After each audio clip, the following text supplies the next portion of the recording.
All right. So his fourth objection to divine command theory is from pluralism, right? This is, the which God objection, you might say.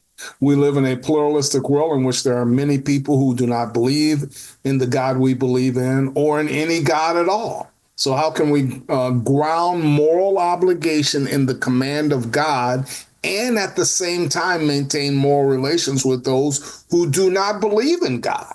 Right. Right? And so, how do we deal with this? Well, he says one central figure in this discussion is Richard Rorty and his notion that anyone who invokes God's will in a public conversation in a democracy is unavoidably a conversation stopper. Right? So, leave God out of the picture. We should base our recommendations for our life together on premises that we can all accept, says Rorty. I don't accept that. He had no objection to religious people using God's name within their religious community, but he thought that they should exercise the self-discipline of keeping that name in that place, right? And so this is the pluralistic, or what he calls pluralism objection. Hey, not everybody believes in God, so you shouldn't talk about, founding morality in the commands of God because there are people that don't even believe in God. So, yeah, you can talk about God, just keep it in its place.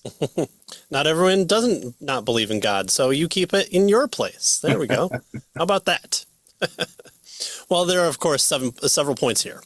One is that there is something repressive about refusing the believer permission to use her deepest beliefs in public discourse while allowing the atheist free rein.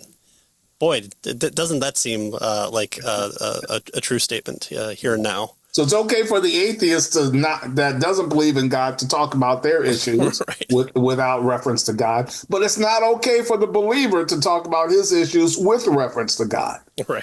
Kind of a double standard there, right? Right. Right. We have to keep those Christian nationalists at bay. Yeah.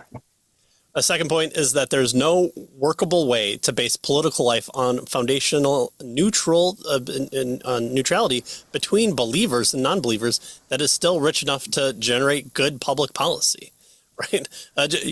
Just take all the things that make you think of good, right, and wrong and throw them out the window.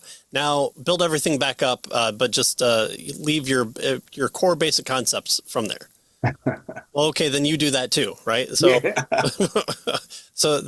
okay, here's our anarchist society, which, for good or bad, right there. And then the third point is actually a quote from Rorty, but implicit in it. The point is made explicitly by Jürgen Habermas. A pluralistic society needs the resources of religious commitment on the part of some of its citizens in order to sustain its own democratic values. There's a lot to be said right there, but all right. The divine command theory, which makes the grounding in God's commands explicit, can contribute to the fabric of moral obedience in a pluralistic society.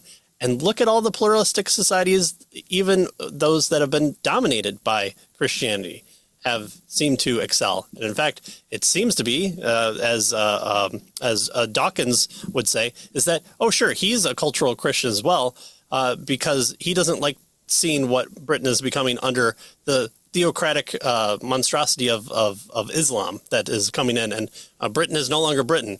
Boy, he really misses those Christians that he threw out of public discourse. There you go.